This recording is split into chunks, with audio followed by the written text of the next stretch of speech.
حضرت مصعب بن عمیر پہلا سفیر اسلام۔ کیا آپ جانتے ہیں اسلام کا پہلا سفیر کون تھا؟ یہ تھے IBN۔ حضرت مصعب مکہ کے امیر ترین نوجوانوں میں شمار ہوتے تھے، لیکن اسلام قبول کرنے کے بعد انہوں نے سب کچھ چھوڑ دیا۔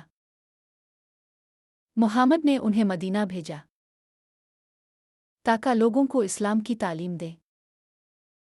انہوں نے اپنی حکمت اور نرم لہجے سے بہت سے لوگوں کے دل جیت لیے، اور مدینہ میں اسلام تیزی سے پھیلنے لگا۔ بعد میں جنگ احد میں وہ شہید ہو گئے، اور ان کے پاس کفن کے لیے بھی مکمل کپڑا نہیں تھا۔ یہی تھی سچائی کے لیے قربانی۔